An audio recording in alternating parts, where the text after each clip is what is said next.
সবাইকে স্বাগত জানাচ্ছি নেক্সাস টেলিভিশনের লেডিস ক্লাবে। আজকে আমাদের যে বিষয়টা, মানুষের পাশে থাকি এবং মানুষের পাশে থাকাটা আসলে কত গুরুত্বপূর্ণ, সেটা কি শুধু মানুষের জন্যই? অবশ্যই তা নয়, সেটা নিজের জন্য একইভাবে ভীষণ গুরুত্বপূর্ণ। মানুষের পাশে থাকতে পারলে নিজের ভেতর যে অদ্ভুত একটা শান্তির অনুভূতি হয়, সেটা কি কোনো রকম কোনো মূল্য দিয়েই আসলে কেনা সম্ভব কিনা তা আমি ব্যক্ত করতে পারছি না। তবে আপনাদের কাছ থেকে আপনাদের অনুভূতি অবশ্যই জানতে চাই। সেটার জন্যই লেডিস ক্লাব আমাদের আড্ডার প্ল্যাটফর্ম, এবং সেখানেই এসে আপনারা আমাদের সাথে যুক্ত হবেন। আমাদেরকে ভালোবেসে আমাদের সাথে সবসময় কিছু বন্ধুরা থাকেন যারা জুমের মাধ্যমে যুক্ত হন, ক্যামেরার ওপাশে, টেলিভিশনের পর্দায়, সোশ্যাল মিডিয়ার নানা জায়গায়, যেমন ফেসবুকে, ইউটিউবে, সেখানে আমাদেরকে দেখেন। এটা ছাড়াও আমাদের স্টুডিওতে আমরা ডেকে আনি ভীষণ গুণী কিছু বন্ধুকে। আজও সেরকমই আমাদের সাথে 3 জন বন্ধু যুক্ত হয়েছেন। চলুন পরিচয় করিয়ে দিই আপনাদেরকে তাদের সঙ্গে। আমাদের সাথে সবার আগে প্রথমেই আছেন সাবিনা বানু শিল্পী, তিনি একজন সঙ্গীত শিল্পী। হ্যাঁ আপু, আমি সঙ্গীত শিল্পী। বাহ, চমৎকার।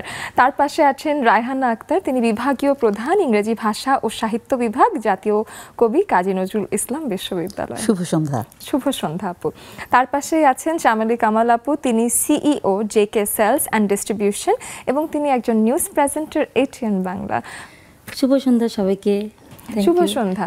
এবং 3 জনকেই কাছে পেয়ে গেলাম, আমার ভীষণ ভালো লাগছে। আপুর কাছে এসে আগে জানতে চাই যে লেডিস ক্লাবে আসার অনুভূতিটা কেমন? ভীষণ চমকপ্রদ মনে হচ্ছে, কারণ সব নারীদেরকে নিয়ে তো অনুষ্ঠানটা, একেবারেই আমাদেরকে নিয়ে, নারীদেরকে নিয়ে। নারীদের যে কত সমস্যা আছে, কত কিছু বলার আছে, সেটা যে একেবারে মন প্রাণ দিয়ে বলা যায় অনুষ্ঠানে। এবং নারীদের আসলে জীবনে কিন্তু অনেক বৈচিত্র্য, তাই না? দেখা যাচ্ছে যে এক একটা ধাপে এক এক রকম বৈচিত্র্য, এক এক রকম সৌন্দর্য এবং এক এক রকম প্রতিবন্ধকতাও এটার সাথে সাথে এসেই যায়। তো প্রত্যেকটা বিষয় নিয়ে আসলে আজকে কথা বলার সুযোগ আছে। আমি একটু রায়হানা আপুর কাছে এসে জানতে চাই যে আপু লেডিস ক্লাবে আসার পরে কেমন লাগছে? এক কথায় বলে চমৎকার, ভীষণ ভালো লাগছে। আপা বললেন সমস্যার কথা, আর আমি বলবো যে লেডিস ক্লাবে যারা আসেন তারা শুধু সমস্যার কথা বলেন না, তার সম্ভাবনার কথাও বলেন। তো আমি এখানে এসে আমি শুধু সম্ভাবনার কথা বলবো, সমস্যার কথা বলবো। আর আমরা যে অনেক কিছু করতে পারি তার একটা প্ল্যাটফর্ম হচ্ছে লেডিস ক্লাব। এখানে যারা আসেন তারা আমাদের অনেক কিছু সন্ধান দেন, অনেক কিছু সময় আমি জানতে পারি মেয়েদের কত ধরনের রোল প্লে করতে হয় এই ছোট্ট এই জীবনে। সেটার একটা প্রতিচ্ছবি বোধহয় আমরা এই ক্লাবে দেখতে পাই, এবং এখানে যে আজকে আসতে পেরেছি, কথা বলতে পারছি, ভীষণ ভালো লাগছে। চমৎকার। চামেলি আপুর তো লেডিস ক্লাব চেনা জায়গা, আপনি তো আমাদের সাথে আছেন বেশ অনেকদিন আগে থেকে। তো লেডিস ক্লাবে সাথে যুক্ত থেকে আসলে আপনার অনুভূতি কেমন? আমি তো এর আগেও এসেছি এবং লেডিস ক্লাবের সাথে যুক্ত থেকে খুবই ভালো লাগছে।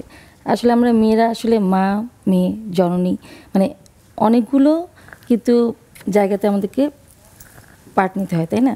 তো লেডিস ক্লাবে আসলে আমরা নিজের সমস্যার কথাও বলে থাকি এবং কিছু কিছু ক্ষেত্রে সমাধানও পেয়ে থাকি। কিন্তু তো আমরা আসলে লেডিস ক্লাবে যুক্ত হই যে আমরা যাতে কাজগুলো নিজেদের শেয়ার করতে পারি, একটা জায়গা যেখানে আমরা আসলে কথাগুলো মন দিয়ে বলতে পারি। প্লাস আপু এটা হলো একটা কমিউনিটি। আমি বলবো যে এখানে আসলে না, আমরা তো প্রথমত আপনারা 3 জন 3টি অঙ্গন থেকে আমাদের সাথে যুক্ত হয়েছেন, এখানে আমাদের একটা পরিচয় হয়ে যাচ্ছে। এটা ছাড়াও দেশের নানা প্রান্ত থেকে এবং পৃথিবীর নানা প্রান্ত থেকে অনেক প্রকার পেশায় নিয়োজিত অনেক নারীরা আমাদের সাথে যুক্ত হতে পারেন জুমের মাধ্যমে। বন্ধুরা, তাদেরকে একটু ডেকে নিচ্ছি। আপনারা অবশ্যই যেসব নারী বন্ধুরা আমাদের সাথে জুমের আড্ডায় যুক্ত হতে চাচ্ছেন, আমাদের এই সুন্দর বিষয় অংশ নিয়ে আপনাদের মনের কথাগুলো জানাতে চাচ্ছেন, অবশ্যই আমাদের সাথে যুক্ত হয়ে যাবেন। এবং আমাদেরকে দেখতে পাচ্ছেন অবশ্যই ফেসবুকে এবং টেলিভিশনে এবং আপনার ইউটিউবে। এখন এসে সাবিনা বানু আপুর কাছে এসে একটু শুনতে চাই যে বিষয়টা, সেটা হলো গানের সাথে আপনার যে সখ্যতা, সেটার শুরুটা কখন হয়েছিল? আপু আসলে এটা আমার রক্তের সাথেই মিশে আছে। আসলে মা বাবা গান পছন্দ করতেন, হ্যাঁ, পরিবার থেকেই আসলে এটা শুরু। তো হুট করে তার হয় না, এই যে বাবা গান পছন্দ করতেন, বাবার হাত ধরে গুনগুন করে গান শুনতে শুনতে, গান গাইতে গাইতে, তো এই একটা ভালো লাগা সৃষ্টি হয়ে গেছে।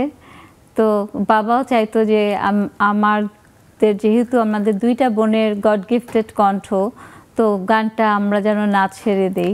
আমি একটু আরেকটু একটু থামিয়ে জিজ্ঞেস করতে চাই যে বাবার কথা যখন মনে পড়ে তখন হলো আমার এটা খুব জানতে ইচ্ছে করে যে বাবারা যখন খুব গান করেন গুনগুন করে আঙ্কেল কোন গানটা সেই সময় আপনাদেরকে খুব শোনাতেন? আমাদেরকে শোনাতেন। কারেন্ট যখন চলে যেত তখন বাবার 2টা গানের কথা খুব মনে হতো। তখন আমাদেরকে বলতো যে আমার ডাকনাম কিন্তু শিল্পী, শিল্পী তুমি এই গানটা গাও। কোন গানটা গাইতো জানেন? সাবিনা ইয়াসমিনের তুমি যদি সুখী হও। এই গানটা তার এত কেন ভালো লাগতো জানি না, কিন্তু কারেন্ট চলে গেলে বলে শিল্পী এই গানটা শোনাতো।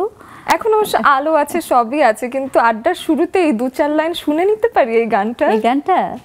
আচ্ছা ঠিক আছে, অসুবিধা নাই। সাবিনা ইয়াসমিনের খুব প্রিয় একটি গান। তুমি যদি সুখী হও আমি চলে গেলে তবে আর থামব না, কোনো কথা বলবো না, কোনো চিঠি লিখব না চোখের জলে, তুমি যদি সুখী হও।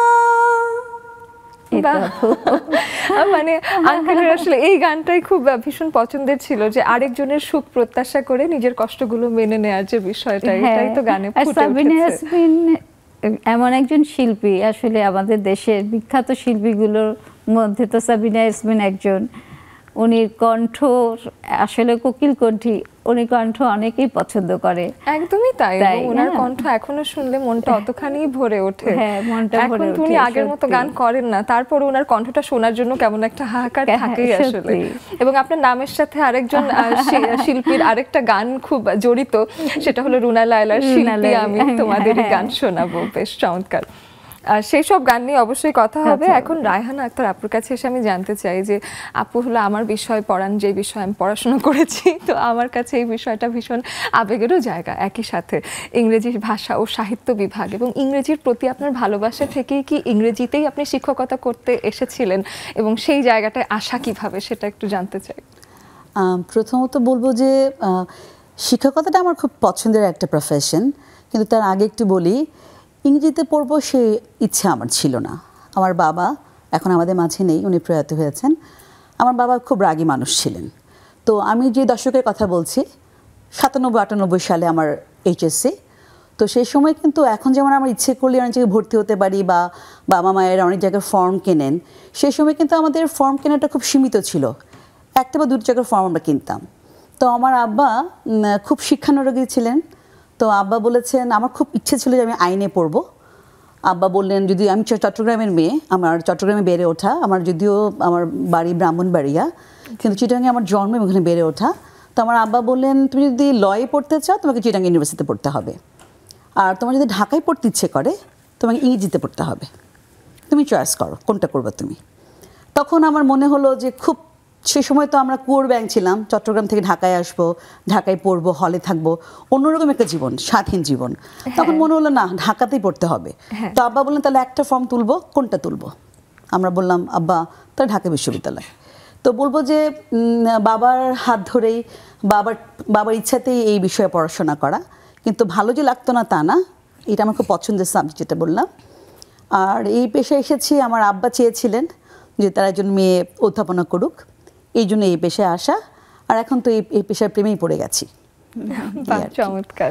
এবং আমার কাছেও মনে হয় যে ইংরেজি সাহিত্য শুরুতে হয়তো মনে হয় যে কি হবে না হবে, নানান কিছু কনফিউশন আমারও ছিল, কিন্তু যত দিন গেছে, নতুন নতুন একটা টেক্সট বুক যখন এসেছে যে এটা আসলে পরীক্ষার জন্য পড়তে হবে, কেন জন্য পর মুহূর্তে সেটা কেমন যেন একটা আবেগের জায়গা হয়ে গেছে, ওই সাহিত্যটার সাথে নিজের একটা রিলেশন, এটা সবসময়ই মনে হতো।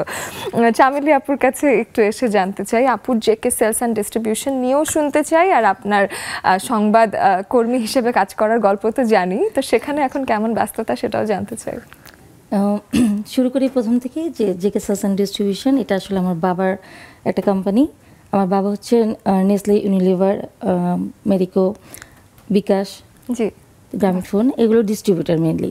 তো ছোটোবেলা থেকে বাবাকে দেখে আসছি যে উনি বিজনেস করছেন। তো ছোটোবেলা থেকে একদম স্কুল লাইফ থেকে আমার শুরু আর কি। বাবার সাথে যেতাম, বসতাম, দেখতাম, দেখতে দেখতেই মানে জার্নিটা শুরু হয়ে গেল। কোথাও কখনো জবের জন্য ট্রাই করিনি, বাট করেছিলাম, হয়ে গেছে এরকম টাইপের। বাট পরে বাবা বললেন যে না, তুমি আমার বিজনেসটাই দেখো, যেহেতু আমি বিজনেসে তোমার অনেকগুলো সেক্টর আছে, তুমি একটাতে জয়েন করো। তো আমি গ্রামীণ ফোনেই জয়েন করেছিলাম। গ্রামীণ ফোনটা যখন শুরু করেন বাবা, তখন আমি বাবার সাথে শুরু করি। তো আজকে প্রায় অনেক বছর 24 ইয়ার্স কেটে গেছে আমার এই যে জার্নিটা করছি। প্রথম দিকে আমাদের খুবই কম এমপ্লয়ি ছিল।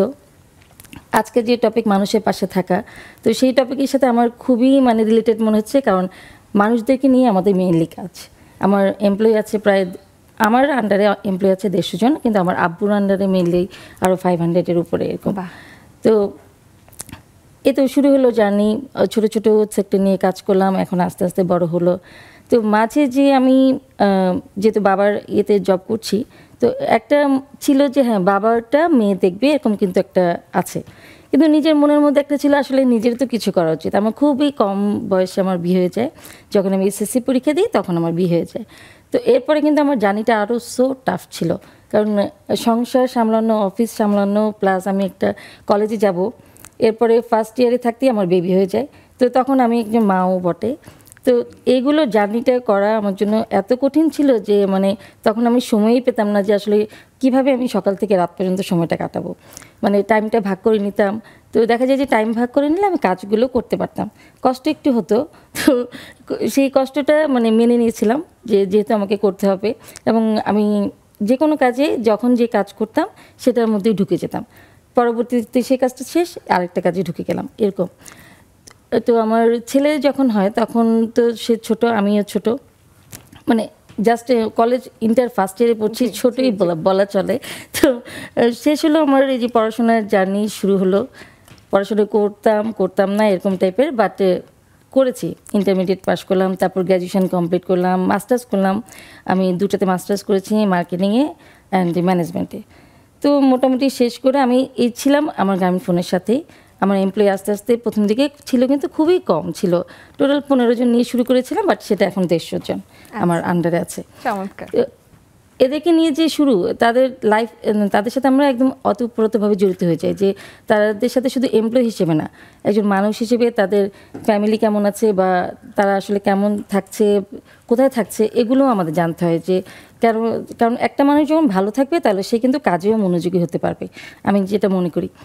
তারপর আমার 2015 সালের কথা, আমার হাজব্যান্ডও একজন বিজনেসম্যান ছিলেন। তো তখন উনি ছিলেন একটা সেক্টরে যে মিডিয়াতে ছিল। তো আমার 2015 সালে হঠাৎ মনে হলো যে আমি একটু নিউজে ট্রাই করবো, যেহেতু উনি নিউজ পড়তেন। তো ওনার নিউজ দেখে কিন্তু আমার ইচ্ছে হলো যে আমিও পড়বো, কারণ আমার কাছে মনে হয়েছে যে আসলে কিভাবে পড়ে যে কেউ, মানে আমরা কিন্তু আসলে দেখলে মনে করি যে এটা হয়তো সে মুখস্থ করে পড়ছে নাকি, এটা তো সম্ভব না, কিভাবে পড়ে এটা আমার খুব জানার আগ্রহ ছিল। তো আমার এই আগ্রহ থেকেই মেইনলি আসলে নিউজ প্রেজেন্টেশনে আসা। আমি আরেকটা জিনিস আপনার কাছে জানতে চাই, সেটা হলো যখন আপনি নিউজ প্রেজেন্টেশনে আসতেন, আপনার সেক্টর পুরোটা আলাদা এবং নতুন একটা কিছু আপনি বড় বয়সে এসে শিখছেন। তো সেই সময় এই জিনিসটা কিরকম চ্যালেঞ্জিং ছিল এবং কর্মসংস্থানে কিভাবে আসলে ওরা সবাই মিলে আপনাকে কোঅপারেট করে শেখালো, এই জার্নিটা নিয়ে আমি জানতে চাই। কিন্তু একটা বিরতি থেকে এসে শুনবো অবশ্যই। একটা বিরতির সময় হয়ে গেছে, বন্ধুরা কোথাও যাবেন না, আমাদের সাথেই থাকুন। ফিরে আসবো লেডিস ক্লাব নিয়ে কিছুক্ষণের মধ্যেই।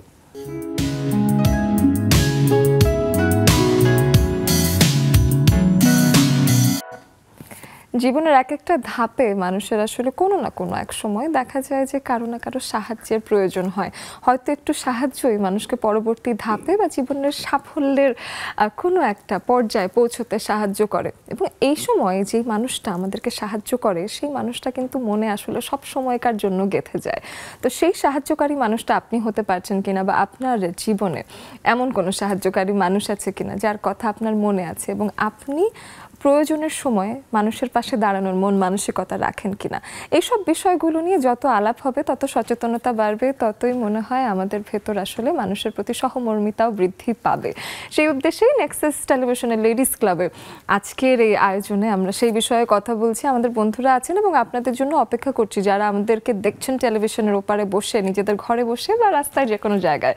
আর সেখান থেকে আপনারা আমাদের স্ক্রিনে দেখানো জুমের আইডি এবং পাসওয়ার্ড ফলো করে আমাদের সাথে চলে আসবেন। সকল নারী বন্ধু বন্ধুরা যুক্ত হয়ে যাবেন, যেসব ভাইয়ারা আমাদেরকে দেখছেন তাদের জীবনের নারীদেরকে আমাদের কাছে পাঠিয়ে দেবেন। একটা যুদ্ধ নিয়ে কথা বলছিলাম যে যখন আমরা জীবনের আরেকটা স্টেপে যাই এবং নতুন একটা কাজ শেখার চেষ্টা করি, সেটা আসলে আপনার জন্য খুব বিশেষ অনুভূতি হওয়ার কথা যে আমি নতুন একটা কিছু শিখছি এবং নতুন একটা পরিবেশে আমি আসলাম, একটা জায়গা ছেড়ে একেবারে নতুন আরেকটা জায়গায়। চামেলি আপুর কাছে এসে জানতে চাই যে এই যে নতুন করে নিউজ প্রেজেন্টিং শিখছিলেন, অটো কিউয়ের সাথে পরিচিত হচ্ছিলেন, রিডিং পড়ে আবার এক্সপ্রেশন দিতে হচ্ছে, একসাথে কি রকম লাগছিল? না, আমি যেটা বলছিলাম যে যেহেতু আমার হাজবেন্ডের নিউজটা দেখে কিন্তু আমার শখ হয়েছে যে আমি পড়বো। হ্যাঁ। তো আমি চিন্তা করলাম যে আসলে জিনিসটা আমার শেখা দরকার। এটা তো আমি জানি না, আসলে কিছুই জানি না। মানুষ আসলে জানার কিন্তু শেষ নেই, শেখারও শেষ নেই। একদমই তাই। তখন ধরেন আমার দুই ছেলে আছে, ছেলেরা বড় হয়েছে, একজন ক্লাস 8-এ পড়ছে তখন, আর ছোটটা জাস্ট 2 ইয়ার্স এরকম হবে। বাট তখন আমার ইচ্ছে হলো যে আমি শিখবো, এরকমই আমার শেখার খুবই ইচ্ছে ছিল। সেজন্য আমি সেই থেকে যে আমি আমার হাজব্যান্ডকে বললাম যে আমি শিখতে চাই। বাট তার আগে আমি একটা মজার ঘটনা বলি, আমি যে নিউজ পড়বো বা শিখবো তার আগ পর্যন্ত কিন্তু আমি নিউজ খুব বেশি দেখতাম না। দেখতাম যে ঠিক আছে, দেখার জন্য বসলাম, দেখার জন্য অনেক খবর নেওয়ার জন্য নিউজটা দেখছে যে আমার সারাদিনে খবর জানতে হবে এরকম টাইপের। বাট এত বিজি ছিলাম যে সংসার নিয়ে, অফিস নিয়ে, তারপর আমার কলেজ নিয়ে, তো ওই যে নিউজে বসে যে আমি খবরটা দেখবো টুকিটাকি হালকা পাতলা দেখলাম, সেটা ঠিক আছে। কিন্তু যখন আমি চিন্তা করলাম যে না, এটা আমার জানতে হবে, শিখতে হবে, বুঝতে হবে, তো সেদিন থেকে আমি কন্টিনিউয়াসলি একদম বসে গেলাম যে না, আমি আজকে থেকে আমি খবরটা দেখবো আসলে কীভাবে পড়ে, কারণ আমি দেখতে চাই, জানতে চাই। যাই হোক, আমি তারপরে একটা যেখানে নিউজ প্রেজেন্টেশন শিখে সেখানে একটাতে ভর্তিও হলাম, এত বড় হয়ে ভর্তি হলাম। সেখানে আমি গিয়ে দেখি আমি সবচেয়ে মানে যে যার 2 ছেলে আছে, আর অন্যরা সবাই আমার থেকে অনেক ছোট। বাট তখনও মানে তারা ক্যারিয়ার শুরু করবে, একদম কোন স্টেজে আছে তেমন মনে হয় না, কারণ আমার কাছে মনে হচ্ছে আমি শিখতে এসেছি, আমার যেটা দরকার আমি শিখবো। একেবারেই তাই। মজার ঘটনা, আমি 2 দিন গিয়ে আমি দেখলাম যে আসছে যারা ফেমাস খুব প্রেজেন্টার, তারা এসে শেখাচ্ছে এরকম টাইপের। তো আমি ক্লাসটা মোটামুটি কমপ্লিট করেছিলাম, যতটুকুই পারি কমপ্লিট করে তারপর আমার হাজব্যান্ডকে বললাম যে আমি ট্রাই করতে চাই, এখন আমি একটু ওখানে আমি অডিশন দিতে চাই। তো আমার জন্য অ্যাড্রেস নিয়ে আসলে আমি ওখানে পাঠিয়ে দিলাম আমার সিভি, ড্রপ করলাম। তো আমার মজার ঘটনা, আমার সিভি ড্রপ করার 5 দিনের মধ্যে আমাকে ডাকা হলো। চমৎকার। জাস্ট 18 বাংলা থেকেও ডেকেছে এবং অন্য চ্যানেল থেকেও ডেকেছিল আমাকে। বাট কিন্তু আমি প্রথমে 18 বাংলা যেহেতু প্রথমে ডাকলো, আমি গেলাম ইন্টারভিউ দিতে। ইন্টারভিউ দিতে গিয়ে আমি দেখলাম যে বেশিরভাগই মানে কেউই আমার চেয়ে বড় আমার মনে হয়নি। আমি সবচেয়ে বড়, যে আমি সবচেয়ে ম্যাচুরড পার্সন আমার কাছে মনে হচ্ছে, যার 2 ছেলে আছে, এবং বাকিরা অন্য অনেক সুইট নিয়ে আসছে, অনেক ছোট, ইন্টারমিডিয়েট পাস করেছে বা মাত্র কলেজে পড়ছে, এরকম টাইপেরও আসছে। আপনার মনে হচ্ছে যে একদম একটা মানে আপনার জন্য এটা একটু অন্যরকম। হ্যাঁ, আমার জন্য খুব মজাও লাগছিল, খুব মানে খুব টেনশন ফিল হচ্ছিল না যে আমি একটা ইন্টারভিউ দিতে আসছি, কারণ আমি সবসময় ইন্টারভিউ নিয়ে অভ্যস্ত। কারণ আমার এমপ্লয়ীদের ইন্টারভিউ তো আমি নিই, বা আমার আব্বু নেই, বা আমার ছোট ভাই আছে, আপনি কনফিডেন্ট ছিলেন এই বিষয়ে। আমি মনে করছি ঠিক আছে, যাই দেখি, একটা মজার একটা এক্সপিরিয়েন্স হবে, ইন্টারভিউটা দিয়ে আসি। তো সেখানে গেলাম, ইন্টারভিউ দিলাম, এবং আমার ইন্টারভিউ মাশাআল্লাহ ভালো হয়েছে। কেন যেন ওরা আমাকে চুজ করলো। চুজ করার পর একটা অডিশন নিলেন। অডিশন নেওয়ার পরে আমাদের 15 দিনের একটা থাকে, মানে প্র্যাকটিস একটা লেভেল থাকে, যে এখানে তোমাকে শেখানো হবে যে তুমি কিভাবে পড়বে। তো আমার জন্য খুব এক্সাইটেড ছিল যে আসলে আমি শিখবো যে আসলে কীভাবে পড়ে বা জানে। তো সেই 1 ঘন্টার সময়টা বের করা আমার জন্য খুবই টাফ ছিল। আমি আসলে 1 ঘন্টার সময়টা কীভাবে বের করবো। তো আমি একদম ফার্স্ট আওয়ার নিতাম, যে সকালে 7টা থেকে 8টা বা 8টা থেকে 9টা, এই আওয়ারে আমি আসবো, এসে তারপরে আমি দেখবো যে কীভাবে করে। তো লাকিলি আমার ওই আওয়ারটা আমি পেয়ে গিয়েছিলাম, যে ঠিক আছে তুমি এই আওয়ারে এসে শিখতে পারো। তো 15 দিনের জায়গায় 20 দিন আমাদেরকে একটা ট্রেনিং দেওয়া হলো। তো ট্রেনিং সেশনে অনেক কিছু শিখেছি আসলে, যেটা আসলে বলার মতো না। যে আমাদের যে 18-এ যারা আছেন প্রডিউসার, যারা শেখান, খুবই ভালো শিখিয়েছেন, এবং আমি অনেক কিছুই শিখেছি, যেটা আমি আগে খুব দ্রুত কথা বলতাম, যে কথাগুলো এত দ্রুত বলতাম যে কথা বলতে বলতে মানে অনেক সময় বোঝা যাচ্ছে না অনেক সময়। তো আমাকে বলা হতো যে একটু স্লো পড়তে হবে, আর অনেক শব্দ যেগুলো আসলে গুছিয়ে পড়তে হবে। তো সেগুলো পড়লাম এবং দেখলাম যে আসলে কীভাবে পড়তে হয়। অনেক কিছু থাকে, আপনার মাইন্ড সেট আপের একটা ব্যাপার থাকে, যে আপনি কানেও শুনছেন, মুখেও বলছেন, আপনাকে এক্সপ্রেশনও দিতে হবে, যে আপনাকে দর্শকদেরকে বুঝাতে হবে যে এটা আসলে একটা ঘটনা, এটা আপনি মানে মন থেকে সেটা ফিল করতে হবে। তো তখন আমি বুঝলাম যে না, আসলে শেখার আসলে অনেক কিছু আছে, অনেক। যেটা আমি আসলে এইটুকু সময়ের মধ্যে বলে বোঝানো সম্ভব না, এই জার্নিটা আসলে কিভাবে শুরু। আরো তো শুনতেই পারবো অবশ্যই, সাথেই আছি। আমাদের রায়হানা আপুর কাছে এসে একটু জানতে চাই যে শিক্ষকতা, আপনি তো পড়ছিলেন ইংলিশ, সেটাই আপনার জন্য একটা চ্যালেঞ্জিং বিষয় বা নতুন একটা বিষয় যেটা আপনি করতে যাচ্ছেন। শিক্ষকতাটা আসলে আপনার জন্য কি কখনো চ্যালেঞ্জিং মনে হয়েছে, যে শিক্ষকতাটা আসলে আমার ভালো লাগছে বা খারাপ লাগছে? অনুভূতিটা কেমন যখন আপনি নতুন নতুন শিক্ষক হলেন? আই এনজয়েড দ্য প্রফেশন, আমার ভালো লেগেছে। আমি 2005-এ আমার যখন স্নাতকোত্তর পরীক্ষা সম্পন্ন করলাম, রেজাল্ট হয়নি, তখনই জয়েন করেছিলাম স্ট্যামফোর্ডে একটা প্রাইভেট ইউনিভার্সিটিতে। তো যেটা হয়েছে, এটা ভালো লাগার পিছনে একটা কারণ আছে। যখন জয়েন করলাম তখন দেখলাম যে অনেকেই আমাদের ডিপার্টমেন্টের, ঢাকা বিশ্ববিদ্যালয়ের। তো যার কারণে পরিবেশটা আমার জন্য খুবই অনুকূলে ছিল। আর ওখানে কাজ করতে গিয়ে ভালো লেগেছে, শিখেছি। হ্যাঁ, প্রথম দিন একটু স্টেজ ফ্রাইট ছিল প্রথম 1 মাস। কিন্তু যেটা হয়েছে যে যে কোনো কারণে হোক, হয়তো পড়াতাম ভালো, স্টুডেন্টরা পছন্দ করতো। তো সেই থেকেই যে ওরাও পছন্দ করছে, আমারও ভালো লাগছে। তো যার কারণে আমার কাছে প্রফেশনটা আমি খুব এনজয় করেছি, এখনো করছি। এবং এখন আপনি মানে পড়াতে পড়াতে বিভাগীয় প্রধানের দায়িত্ব পালন করছেন, মানে এখন আপনারা আরো অনেক দায়িত্ব যুক্ত হয়েছে। তো একসাথে যারা শিক্ষকতায় আসতে চায়, এটা যে আসলে সবসময় আমার পরিবার থেকেও সবাই বলে যে খুবই মহৎ একটা পেশা, এবং শিক্ষকতার সাথে যুক্ত থাকলে আসলে কি পরিমাণ আপনার পেরোল হচ্ছে বা কি হচ্ছে, এটা আসলে মাথায় থাকার কোনো সময়ই আসে না। দেখা যায় যে শিক্ষকতা করেই নাকি একটা মনে প্রাণে খুব মানুষকে সাহায্য করার একটা অনুভূতি পাওয়া যায়, সেটা মনে করেন কিনা? আচ্ছা, আমি প্রথমে একটু বলি যে হ্যাঁ, শিক্ষকতা একটা মহৎ প্রফেশন আমরা বলেছি বা মানছি। কিন্তু যদি আমরা ছোট্ট করে বলি, ছোটোবেলায় পড়েছি শিক্ষকের মর্যাদা। আর সে সময় এখনও পর্যন্ত আমার প্রাইমারি স্কুলের শিক্ষকদেরকে দেখলে পা ছুঁয়ে আমরা সালাম করছি। কিন্তু এখনকার প্রেক্ষাপটে কি আমরা বলতে পারি যে শিক্ষকের মর্যাদাটা এখন সেই লেভেলে আছে? তো সেখানে আমাদের একটা সংকট তৈরি হয়েছে। সেখানে আসলে এটা একতরফা না, সব দিক থেকেই কিছু ব্যাপার আছে, ফ্যাক্টরস আছে এই সংকট তৈরি হওয়ার জন্য। কিন্তু তারপরে বলবো যে শিক্ষকতা করতে এসে যখন আমি বিভাগীয় প্রধান, তখন তো আমি শুধু পড়াচ্ছি না, আমাকে অনেক অ্যাডমিনিস্ট্রেটিভ কাজও করতে হয়। আর আমি সবসময় বলি এই প্রফেশনটা বেছে নেওয়ার পেছনে একটা কারণ হচ্ছে, আমি একই সঙ্গে আমি গান করি, আমি নাচি, আমি অনেক ধরনের প্রফেশনে থাকি। কীভাবে থাকি? বিকজ আমি যাদেরকে পড়িয়েছি তারা বিভিন্ন জায়গায় কাজ করছে, তো এদের মধ্য দিয়ে কিন্তু আমার বিকাশটা ঘটছে। তখন আমি যাদেরকে শিখিয়েছি তারা কেউ এখন বিভিন্ন সেক্টরে কাজ করছে, কেউ তো শিক্ষকতায় আছে, কেউ ব্যাংকে কাজ করছে, কেউ বিসিএসে গেছে, কেউ নাচ করছে, কেউ গান করছে। কাজে আমি কিন্তু একই সঙ্গে অনেক কিছু তৈরি করে দিয়েছি, মানে ওরা আমার সন্তান, তো সন্তানের মধ্যে দিয়ে আমার বিকাশটা ঘটছে। এবং আরেকটি বিষয় হচ্ছে যে এখনকার, আগেও ছিল আর এখনকার সময়ে তো আমরা শিক্ষকরা বিভাগ থেকে, বিশ্ববিদ্যালয় থেকে বা ছেলেমেয়েরাও সামাজিক যোগাযোগের মাধ্যমে কারণেও ওরা বিভিন্ন গ্রুপ তৈরি করে কাজ করে এবং অনেকের সাহায্যে তারা এগিয়ে আসে। আমাদের কিছু গ্রুপ তৈরি হয়, আমরা কাজ করি, আমরা ছেলেমেয়েরা ইউনিভার্সিটি লেভেলে রক্ত সংগ্রহ করার জন্য কিছু সংগঠন করে, তারপর শীতের সময় ওদের পাশে এসে দাঁড়ায়, আমরা রোজার সময় আমরা দেখা যাচ্ছে যারা এতিম অনাথ এদের জন্য খাবার ব্যবস্থা করছি। এই ছেলেমেয়েদের মধ্যে যে এটা একটা কালেকটিভ ওয়ার্ক, একটা সোশ্যাল ওয়ার্ক করার যে একটা মেন্টালিটি, সেটাও কিন্তু তৈরি করার জন্য আমরা আছি। হ্যাঁ, কাজেই শিক্ষক যারা তারা শুধুমাত্র যে আমরা পড়াচ্ছি তা না, আমরা তো মানবিক মূল্যবোধ তৈরি করে দিই। আমি সবসময় বলি যে শিক্ষকতা হচ্ছে একটা, এখানে আমি একটা লাইফ লেসন দিই, আমি শুধু পড়াই না, মানুষ তৈরি করার একটা আমি জীবনমুখী শিক্ষা। আমি এই যে আমি আমার বাবার কথা বলেছি বা আমরা বলেছি আমাদের সময় তো আমরা 2টো জামা দিয়ে ঈদ পার করেছি, এখনকার সময়ে বাচ্চারা কত কিছু পায়।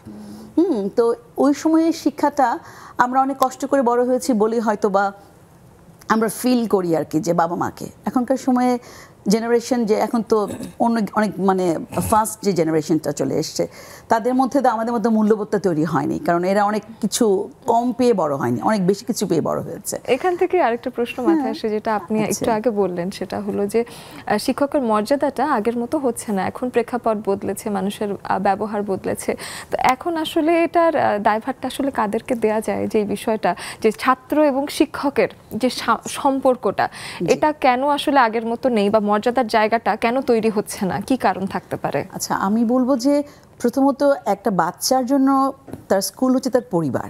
জি, পরিবার যদি তাকে ঠিকমতো মূল্যবোধ শেখায়, তৈরি বেড়ে ওঠাটা, শেয়ারিংটা, কেয়ারিংটা, তাহলে কিন্তু বাচ্চা যতই আপনি বড় হোক না কেন, যদি তার বেসিক ঠিক থাকে তাহলে কিন্তু তার মানে মোল্ডিংটা যতই খারাপ দিকে হোক না কেন অতটা হয় না। কিন্তু আমি বলবো যে বিশ্বায়নের কারণে হোক, আমাদের কাজের ক্ষেত্র বড় হয়ে গেছে, আমাদের মধ্যে কিছু ভাঙন এসছে, we are living in nuclear family, যৌথ ফ্যামিলি থাকতে পারছি না বিভিন্ন কারণে, সব কিছু মিলিয়ে আমাদের বলবো যে পারিবারিক শিক্ষাটা এখন আগের মতো নাই।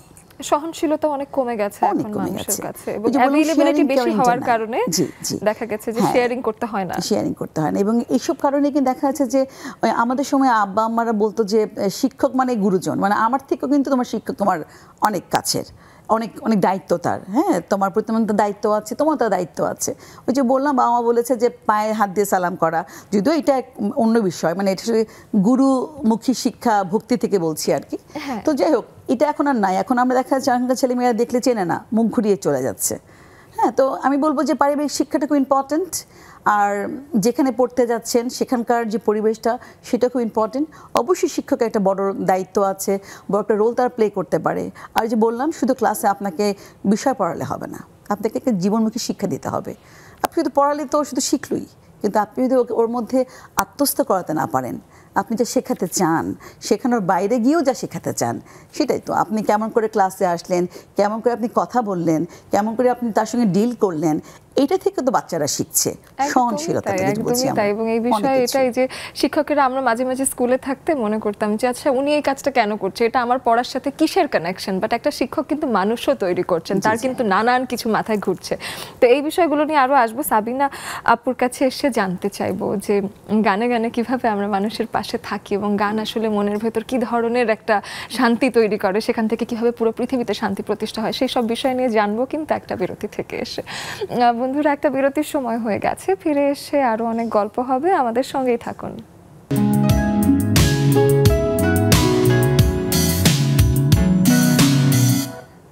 ছোট্ট একটা বিরতির শেষে আরও একবার ফিরে আসলাম নেক্সাস টেলিভিশনের লেডিস ক্লাবের আড্ডায়। আপনারাও ইতোমধ্যে অনেকেই যুক্ত হয়ে যাওয়ার চেষ্টায় আছেন। আমাদের স্ক্রিনে দেওয়া আছে জুবের আইডি এবং পাসওয়ার্ড। সবাই এসে যুক্ত হয়ে যাবেন আস্তে আস্তে, এবং সবার সাথে শুরুর দিকেই বেশি বেশি আলাপ হয়ে যাবে, শেষের দিকে ভিড় করলে একেবারেই সবার সাথে আলাপ হবে না। একটা প্রশ্ন রেখে গিয়েছিলাম সাবিনা আপুর কাছে যে গান আসলে সাধনার মতো একটা বিষয়, গানে শান্তির বার্তা পৌঁছে দেওয়া, এটা খুব সুন্দর একটা মাধ্যম।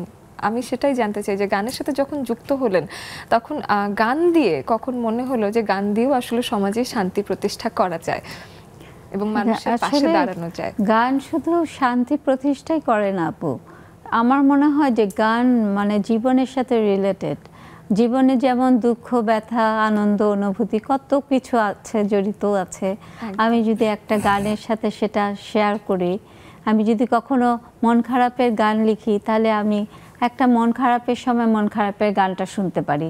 কখনো যদি আনন্দের গান লিখি, তাহলে আনন্দের গানটা আনন্দদায়ক কোনো পরিবেশে সেটা শোনালেই একটা অন্যরকম একটা অনুভূতি তৈরি হয়ে যায়, তাই না?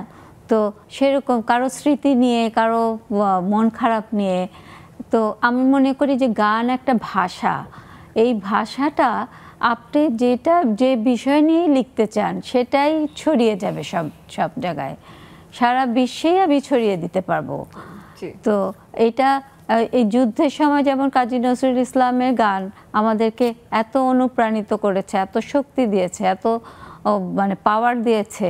আমরা যে যুদ্ধ জয় করার পরে যে ফিল করলাম যে আসলে গান কি, এই যে উনি গান, গোটা যুদ্ধের সময় কিন্তু আমাদের মুক্তিযুদ্ধের কথাও যদি বলি, আমাদের ভাষার সংগ্রামের সময়কারও যদি কথা বলি, নিজের ভাষাকে উদযাপন করার সময়টা, তো গান আসলে সব সময়ই যারা পথে নেমেছেন রাজপথে তাদেরকে সাহস দিয়ে গেছে। হ্যাঁ, ঘর ছেড়ে দূরে থেকে রাতের পর রাত হয়তো গান শুনেই পরের দিন সকালে উঠে আবার একটা নতুন দিন শুরু করার একটা প্রয়াস তৈরি হয়েছে। সেই শক্তিটা সঞ্চার করে যে এগিয়ে গেছে, যে এটা আসলে একটা পাওয়ারফুল বিষয় আমি মনে করি।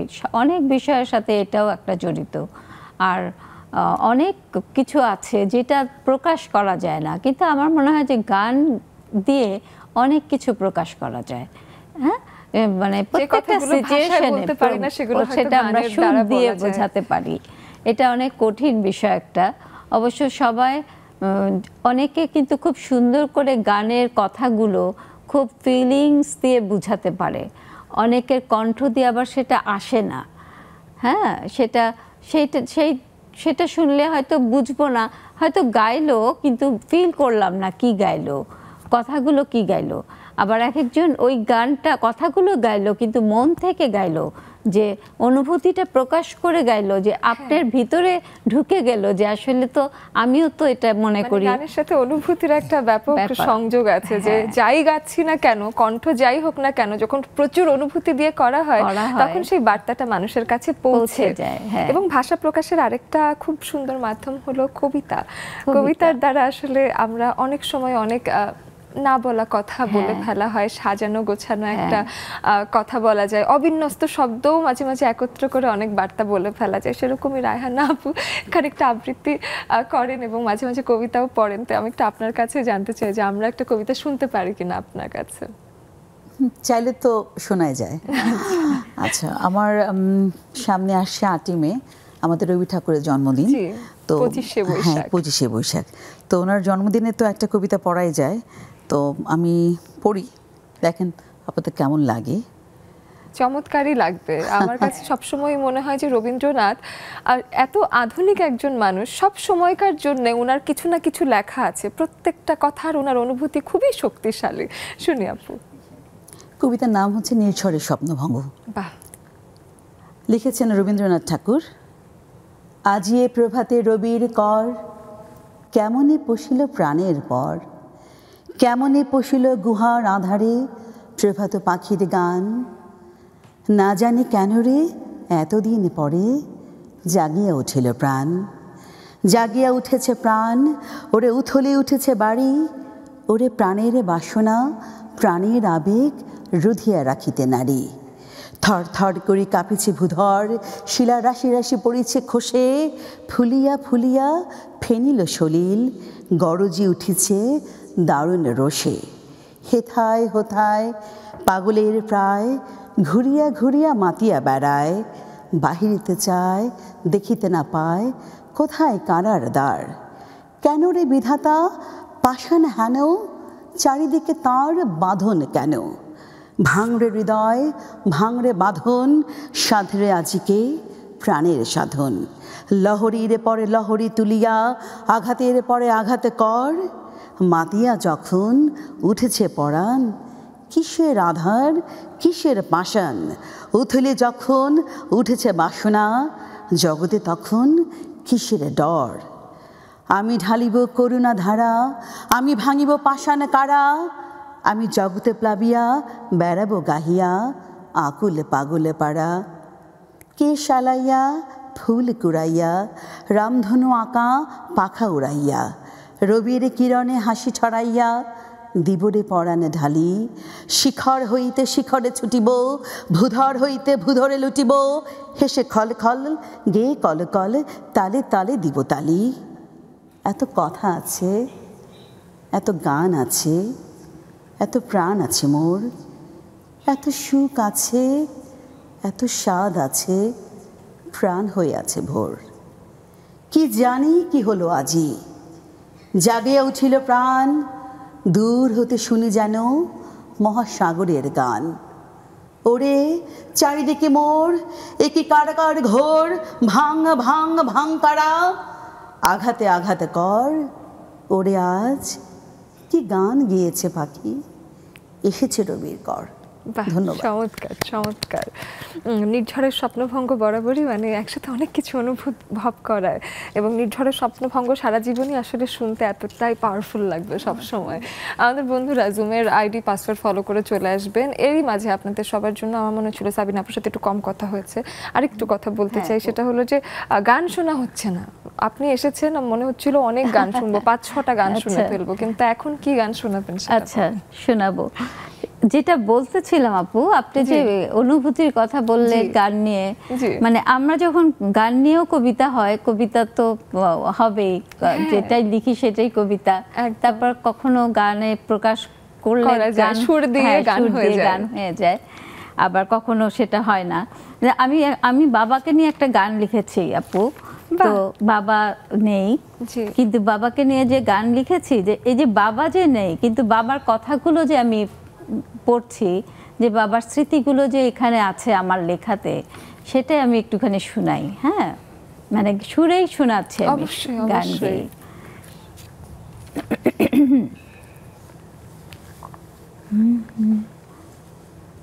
বড় একা একা আমি, বড় একা একা আমি, অসহায় হয়ে খুঁজে খুঁজে মরি, আমায় ফেলে কোথায় গেলে বলো না তুমি, বড় একা একা আমি।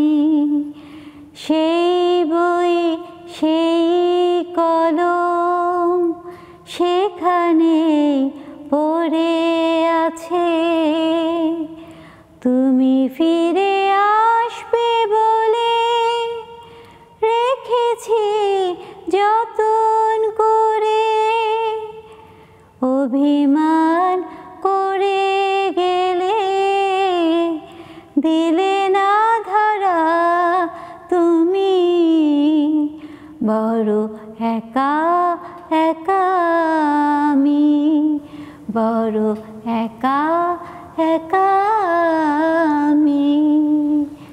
এই একাকিত্ব আপু যে সহ্য করেছে, যার আসলে এই একাকিত্ব সহ্য করতে হয়, তিনি ছাড়া আসলে কেউই বোঝার ক্ষমতা রাখেন না। নেই। আঙ্কেলের জন্য অনেক অনেক আসলে অনেক যখন দোয়া করব যায় না আমরা। আপু, তখন এই বই খাতাগুলো বাবা টেবিলে বসেই ছিল, সেই জন্য এই কথাগুলো আসছে, যে যখন আমি এই কথাগুলি পেয়েছি, যে বই পড়ছিল কথা বলছিল, মানে এই তাকে নিয়ে যে এই কথাগুলো যখন গাই, তখন বাবাকে আরো বেশি মনে পড়ে যে বাবা এখানে বসেছিল, এই বইগুলো নিয়ে ছিল। তুমি এত সুন্দর করে এটাই কিছু আপু। সাবলীল কথা লিখেছেন, আমার হ্যাঁ। মনে হয় বাবা হারা অনেক নারীরাই হ্যাঁ আপু, আসলে সম্পর্ক করতে পারেন এই কথাগুলোর সাথে। সবার বাবাদের, যারা বাবাকে হারিয়েছে, বাবা মাকে, আসলে তাদের মনে পড়ে যায় আসলে বাবা মাকে এই গানগুলো করার সময়। আমরা গানটা শুনছিলাম এই মুহূর্তেই, মানে আমি বুঝতে পারছি যে এখন আকাশটাও বেশ ভার করে এসেছে আপনার মনের মতোই হয়তো আকাশেরও অবস্থা, কিছুক্ষণ পরে হয়তো বৃষ্টি নামবে। আমাদের বন্ধুরা আসার চেষ্টা করছেন সব সময়, কিন্তু এই যে প্রতিকূল একটা আবহাওয়া, বৈরী আবহাওয়া, এক সময় তীব্র গরম হচ্ছে, সেই বিষয়ে একটু জামিলা আপুর কাছে চলে যায়, যে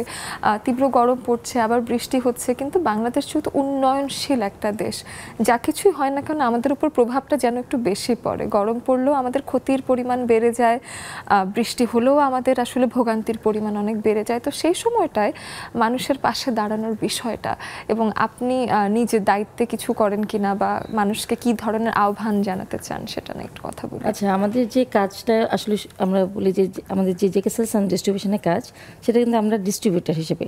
তো আমাদের কাজ কিন্তু এই যে একদম পথচলা থেকে শুরু, যেমন সকালে আমাদের ছেলেরা মার্কেটে যাচ্ছে, যে বলেন যে বৃষ্টি হচ্ছে বা রোদ উঠছে, যখন গ্রীষ্মকাল থাকে প্রচণ্ড গরম, এই গরমের মধ্যে তারা যে মার্কেটে কাজ করছে এবং তাদেরকে যে আমরা পাঠাচ্ছি, তারা যে কাজগুলো ঠিকমতো করে আসবে, তো ওদের পাশে তো যদি আমরা না থাকি বা ওনার হিসেবে, তো ওরা কিন্তু কাজগুলো আমাদেরকে সুন্দরভাবে রিপ্লাই দিতে পারবে না। হ্যাঁ, মানে সেক্ষেত্রে আমরা যেটা করি, এমপ্লয়ীদেরকে নিজের পরিবার না মনে করলে আসলে তারাও আপনাকে পরিবারের মতো একটা ব্যাকআপ দিচ্ছে না। সেটাই।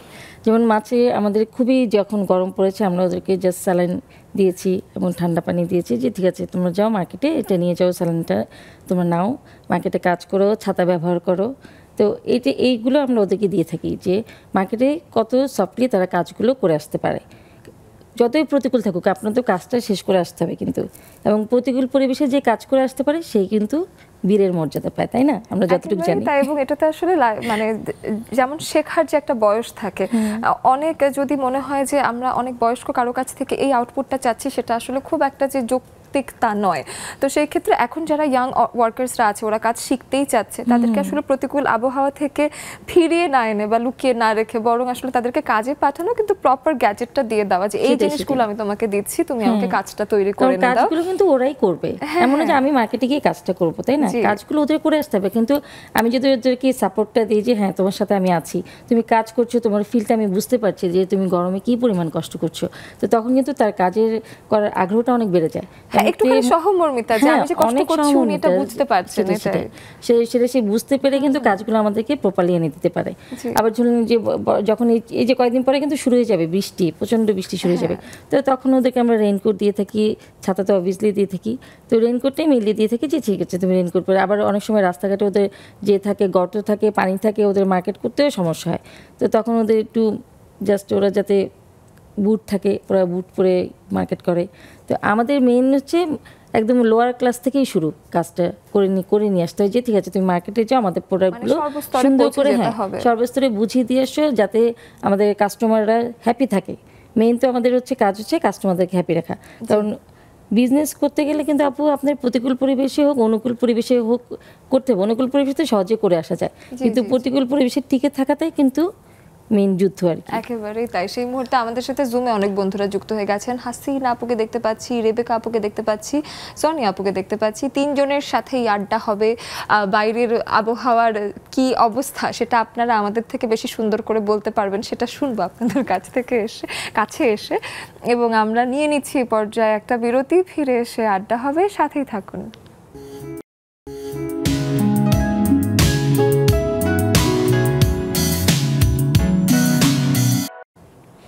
মানুষ মানুষের জন্য, জীবন জীবনের জন্য। একটু সহানুভূতি মানুষ কি পেতে পারে না? এই প্রশ্নটাই আসলে দিন শেষে, এতদিন ধরে আসলে এই গানটা শোনা হচ্ছে, এই শব্দগুলো আমাদের কানে আসছে, তারপরে দিন শেষে এই প্রশ্নটা হয়তো রয়েই যায়। এবং সেই প্রশ্নটার যে একটা ভাবার্থ আছে বা সেটার কি প্রভাব আপনার জীবনে বিস্তার করে, সেই বিষয়ে তো আড্ডা হতেই পারে। কারণ আড্ডা সবসময়ই অযৌক্তিক বা ছাড়া কোনো বিষয় নিয়ে হতে হবে তাই নয়, আড্ডা কিন্তু গঠনমূলকও হতে পারে। এবং সেটা প্রমাণ করার জন্যই লেডিস ক্লাব আছে, এবং লেডিস ক্লাবের সকল নারীরা ভীষণ গঠনমূলক বিষয় নিয়ে আড্ডা দিতে অনেক ভালোবাসেন। সেভাবেই আমাদের সাথে যুক্ত হয়ে যান সবসময়। আমাদের সাথে জুমে এখন আছেন হাসিনা আপু, ওদিকে দেখতে পাচ্ছি রেবেকা আপু, সোনিয়া আপু যুক্ত হয়ে গেছেন, রীতা আপু, তারপর রেবেকা আপু দেখি সুন্দর কর্নারে আছেন। রেবেকা আপুকে দিয়ে শুরু করি। আর রেবেকা আপু, আপনার কাছে এসে আমি একটু জানতে চাই যে মানুষের পাশে থাকার যে বিষয়টা, এই বিষয়টার প্রভাব আসলে আপনার জীবনে কেমন? আপনার পাশে মানুষ থাকে নাকি আপনি মানুষের পাশে বেশি বেশি থাকার চেষ্টা করেন, কোনটা? ধন্যবাদ, সুন্দর একটা বিষয়। আসলে আমি মানুষের পাশে থাকলে মানুষ আমার পাশে থাকবে, আমি এটা মনে করি। হ্যাঁ, যে কোনো মানুষ, আমরা তো মানুষ, সবাই মানুষ, একজন আরেকজনের যদি কোনো কাজে লাগে, আমি চিন্তা করি যে একজন মানুষের কাজে লেগে নিঃস্বার্থভাবে কাজ করার চেষ্টা করি।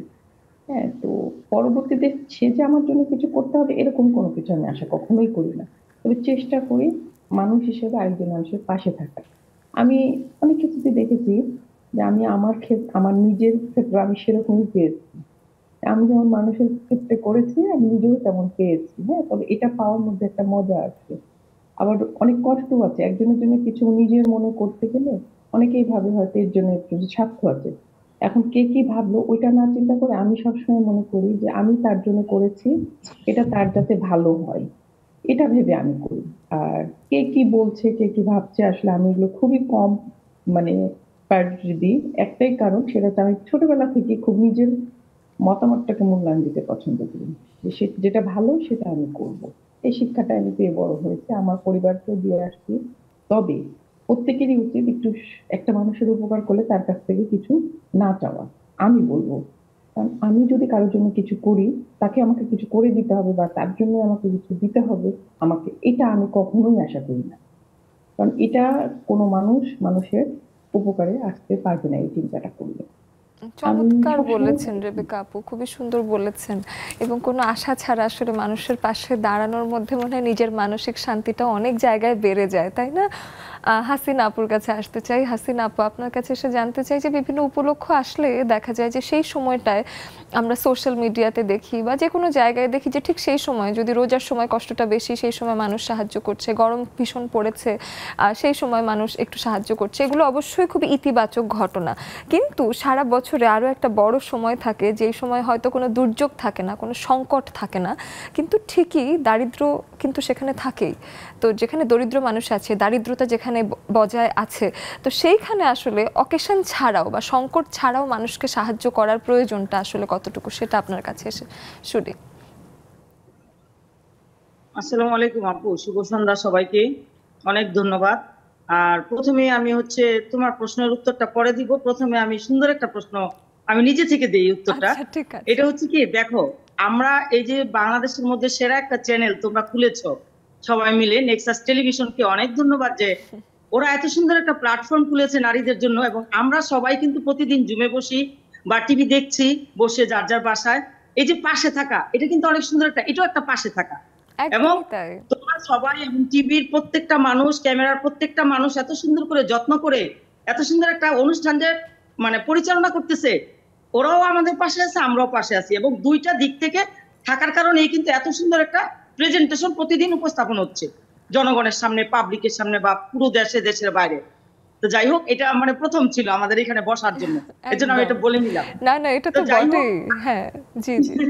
আরেকটা বিষয় হচ্ছে যেটা ওই যে মানুষ অকেশনাল ডে গুলাতে করে, এটা তো অবশ্যই প্রশংসনীয় বলবো, কিন্তু তারপরে হচ্ছে এটা যদি আমরা একটু কমও করি, আমি মনে করি প্রতিদিন, প্রতি মাসে, পুরো বছরে একটু একটু করে করি, তাহলে মনে হয় অকেশনাল ডে গুলাতে এত উঠে পড়ে লাগতে হবে না।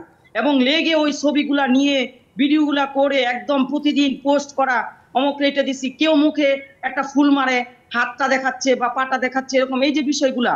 আর অনেকে আছে আবার দেখা গেছে কি ভিডিও ছবি কিছুই করে না, ওরাও কিন্তু প্রতিনিয়ত কিছু না কিছু করে যাচ্ছে। আমি ছোট্ট একটা এক্সাম্পল দেই। আমি বিশেষ করে বাড়ির বাইরে গেলে এই জিনিসগুলো হচ্ছে সারা বছরই করা যায়, তুমি চাইলে, কোনো ব্যাপার না।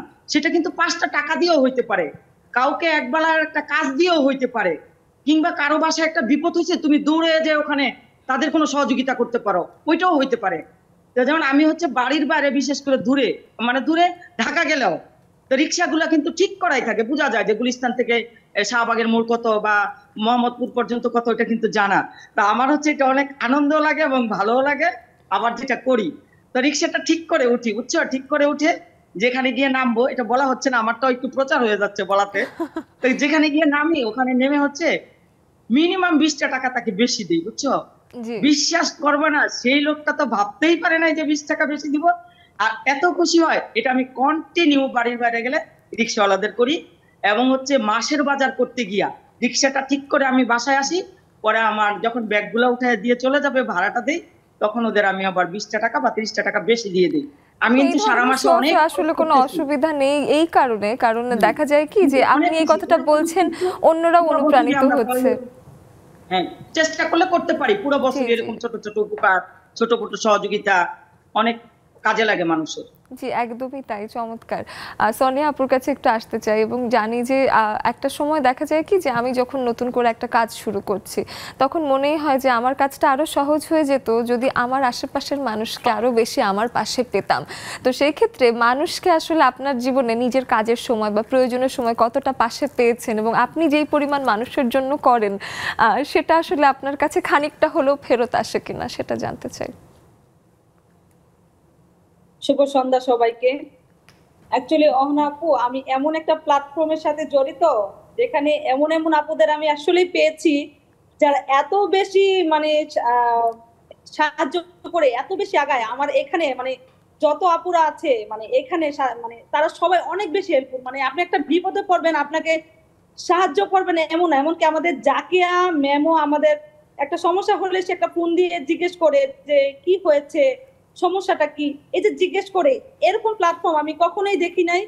এমনকি যে একটা সঞ্চালনা করে সে মানে মানুষটাও যে একদম আপন হয়ে যায়, মায়ের মতো করে যত্ন নেয়, এরকম প্ল্যাটফর্ম আমি কখনো পাই নাই। আমি অনেক প্ল্যাটফর্মের সাথে জড়িত, কিন্তু নেক্সাস টিভি চ্যানেল অথবা নেক্সাস মানে গ্রুপ, এটা আসলে অন্যরকম। যেমন আমাদের হাসিনা আপা, একজনের কথা না বললেই নয়, সে হলো আমাদের রুমানা বেগম আপা। সে আমাদের আমাদের সাথে জুমে আড্ডা দেয় না, কিন্তু সে আড়ালে থাকে। হ্যাঁ, সে আপু যখন একটা সমস্যা হলে পাশে থাকে, মানে মাথায় হাত না দিতে পারলেও ফোনে বলে যে মানে চিন্তা করো না, সব ঠিক হয়ে যাবে। আমাদের হাসিনা আপা সব সময় বড় বোনের মতো, ছায়ার মতো মানে লেগে থাকে আমাদের মানে কোন সমস্যায়। এটা আমাদের অনেক বড় পাওয়া। আর এই প্ল্যাটফর্ম যদি না আসতাম, এই মানুষগুলির সাথে আসলে দেখা হতো না, কথাও হতো না, এদেরকে আসলে পাশেও পেতাম না। জাকিয়া আপাকে এবং নেক্সাস টেলিভিশন সবাইকে আসলে অসংখ্য ধন্যবাদ। এরা আমাদের এভাবে আগলে রাখার জন্য, আসলে এরাই আমাদের সবসময় পাশে আছে, কাছে আছে, এবং সবসময় ছায়ার মতো লেগে থাকে আমাদের পিছনে। এদেরকে ধন্যবাদ দিয়ে আসলে ছোট করার মতো কিছুই নেই। ঠিক আছে, এই খুশিতে আসলে সবাই আমাদের সোনিয়া আপু ভীষণ মজার ডাবের পুডিং বানাচ্ছে এই তীব্র গরমে। সবাই এই খুশিতে আপুর কাছ থেকে একটা করে ডাবের পুডিং নিয়ে নেবেন, কারণ দেখা যায় যে তার খাবার, সে সবসময় ঘরোয়া খাবার দাবার বেশি বানায়, এবং আমিও বেশ কয়েকদিন ধরে চাচ্ছি যে এই গরমে আসলে ডাবের পানি আসলে শরীরের জন্য ভীষণ গুরুত্বপূর্ণ এবং দরকারি। তো আপনার কাছ থেকেই অর্ডার করতে হবে, কারণ ভীষণ লোভনীয় দেখায়। আমাদের গ্রুপেও পোস্ট করবেন, আমি সেখান থেকে আসবো। একটা ব্রেকের সময় হয়ে গেছে, এসে আপুদের সাথেও গল্প করব, আমাদের জুমের বন্ধুদের সাথেও গল্প করব। অবশ্যই থাকুন সাথে, ফিরে আসছি বিরতির পর।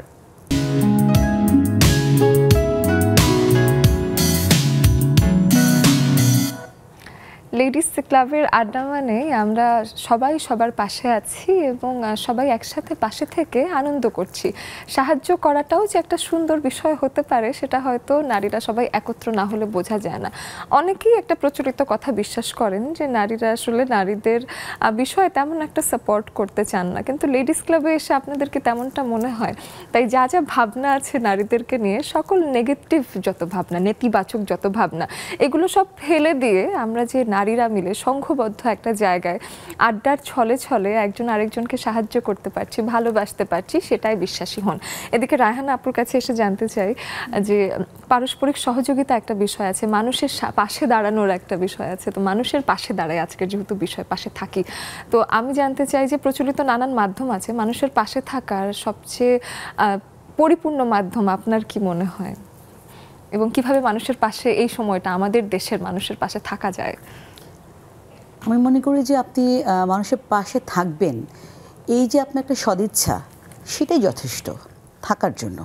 ছোট্ট করে যদি বলি, হতে পারে আপনি হোম মেকার, কিছুই না, আপনি অনলাইন ডেলিভারি নেন, অনলাইনে অর্ডার করেন যে কোনো কিছু, ডেলিভারি বয় যখন আপনার দরজায় আসে সে সময় আপনি তাকে রোজার মাসে হয়তো ইফতারে একটু আগে আসলো, আপনি ইফতার করালেন, কিছুই না, এক গ্লাস শরবত তাকে দিলেন।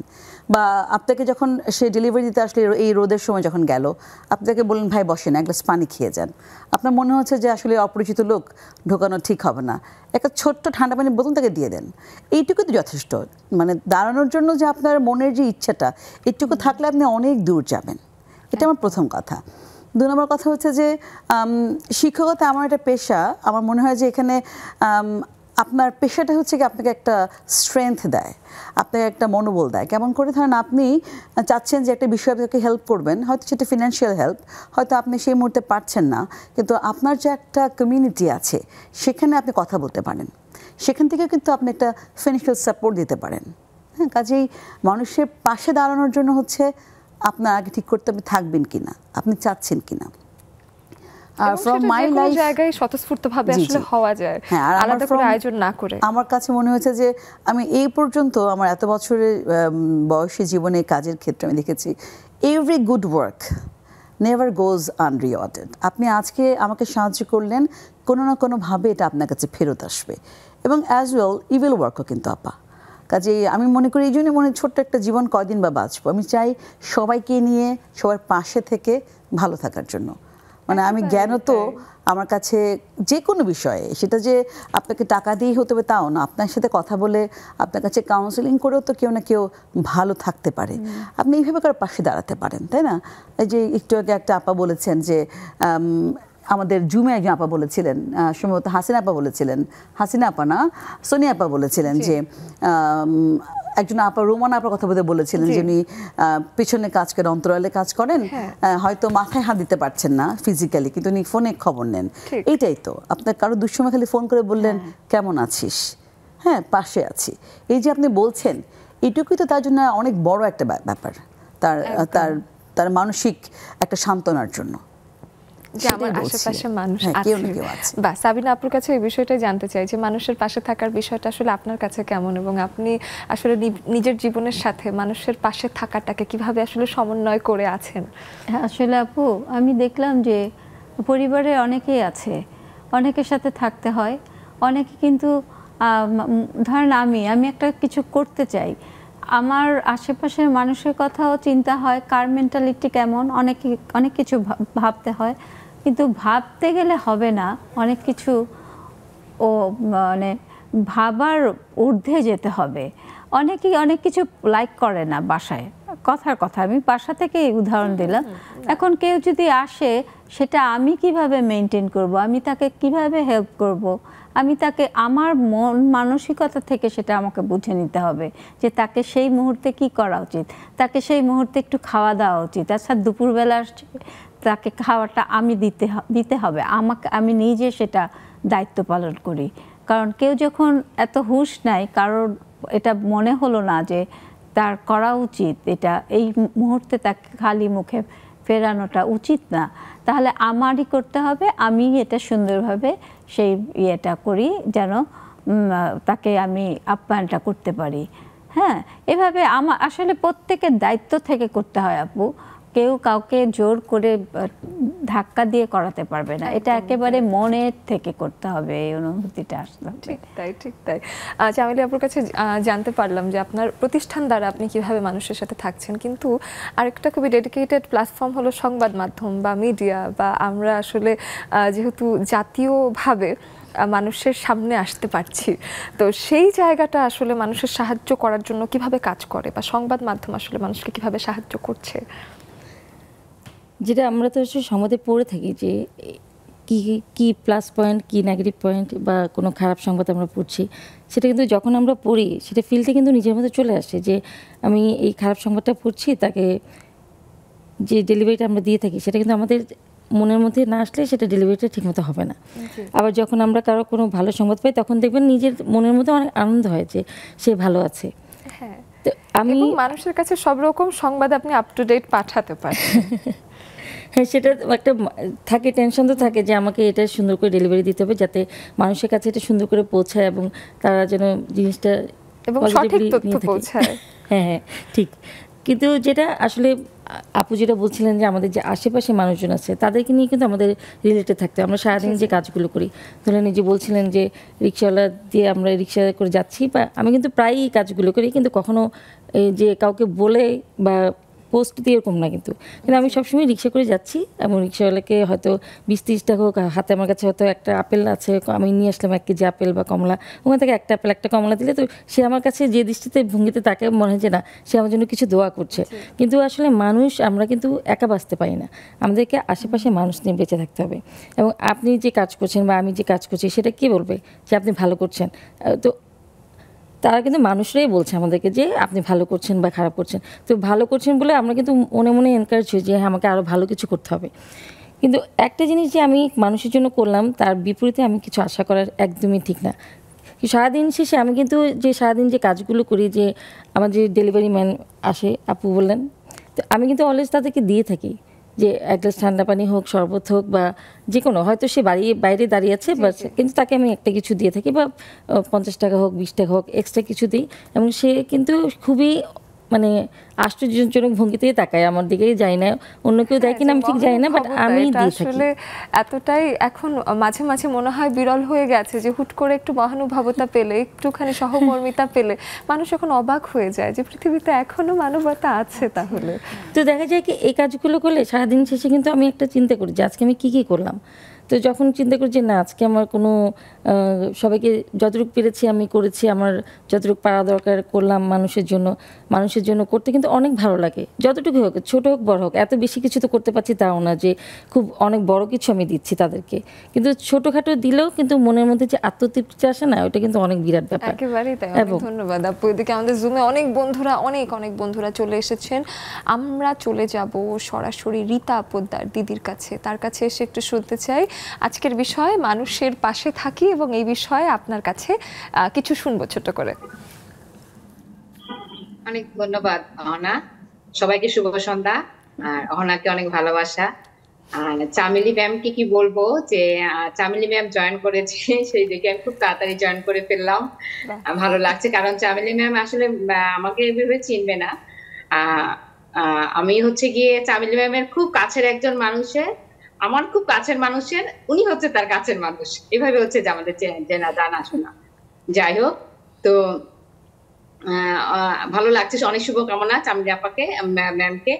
আর মানে অন্যের জন্য কিছু করে, আজকে যেমন আমরা যারা নাকি লেডিস ক্লাবে যুক্ত হই, কিন্তু সবাই সবার পাশে থাকি, যেমন যে কোনো কারণে আমরা যদি, যেন আমি যে অনেক পোস্ট করি বা অনেক দিনের সবার সাথে পরিচিত তা না, যখনই আমি বসনি আপনাকে ফোন করব বা অন্য কাউকে, হাসিনা আপা, তানিয়া আপা, তিন্নি আপা, যে আপা এইটা ঠিক ঠিক আছে, সলভ হয়ে গিয়েছে। তো এইটা হচ্ছে কি, এই যে কাছাকাছি থাকা বা পাশে থাকা, এটা থেকে আসলে ভালোবাসা তৈরি হয়। ভালোবাসা আছে দেখেই কিন্তু আমরা একজন একজনের সাথে আসলে পাশে থাকতে পারছি। আর এটা হচ্ছে কি আমি আজকের জন্য বলছি। আরেকটা ব্যাপার হচ্ছে কি যে যেমন অনেক সময় দেখা, যেমন ম্যাম বললো যে ডেলিভারি ম্যান আসলে যেমন একটা জল যখন দেওয়া হয় ফ্রিজ থেকে বের করে, উনি ভাবে কি জানি আমাকে কেন দিচ্ছে, কোনো অন্য কোনো চিন্তা ভাবনা আছে না। আশ্চর্য, খুবই অ্যাস্ট্রোনাইজড হয় আসলে। আর যখন নাকি বলি কোনো অসুবিধা নাই ভাই, গরমের জন্য দিচ্ছি, অন্য কোনো কারণ না, তখন কিন্তু সেই হাতে নিয়ে পানিটা খেয়ে নেয়। হ্যাঁ, তো এইরকমই। আর আর আর আমি ম্যামকে বলবো, গত শনিবার মেলা স্যার আমার সন্দেশ খেয়ে বলেছে ভালো হয়েছে, এটা আমার খুব ভালো লেগেছে। আমার আসলে আপনার আমরা মাধ্যমে বুঝতেই পেরেছি আপনি হলো চামেলি আপুর হাজবেন্ড ইকবাল বাহার ভাইয়ার কথা বলেছেন, যে তিনি আপনাদের ভীষণ কাছের, এবং ভাইয়া সবসময় আসলে যে কোনো এই ধরনের সোশ্যাল ওয়ার্ক হোক এবং সবকিছুতে উনি আসলে খুব অ্যাক্টিভ এবং সবাইকে সাহায্য করেন। তো ভাইয়ার জন্য অবশ্যই অনেক শুভকামনা। আরও এসে শুনবো, আমাদের মুক্তি আপু যুক্ত হয়েছেন আমাদের সাথে, আমাদের ইভ আপু, নার্গিস আপু যুক্ত হয়েছে, আমাদের ওবায়দা আপু আছে, আমাদের অনেকদিন পরে স্বপ্না আপুকে দেখতে পাচ্ছি, মরিয়ম আপু আছে, আমাদের মিষ্টি আপু আছে। গল্প হবে সবার সাথে, 1-2 লাইন হলো গল্প হবে, আপনারা জানেন আমি না করে থাকতে পারবো না। চলে আসছি কিছুক্ষণের মধ্যেই।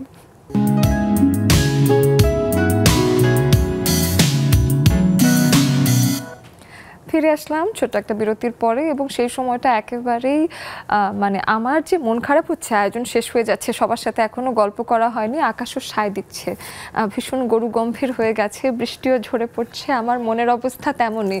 আপনারা বুঝতে পারেন যে আমাদের সাথে এখন আছেন মুক্তি আপু। মুক্তি আপু, আপনার কাছে একটু আসি আগে। মুক্তি আপু, আপনি এসে আমাদেরকে আজকের বিষয় নিয়ে কিছু জানান। ধন্যবাদ। আজকে সুন্দর একটা টপিক।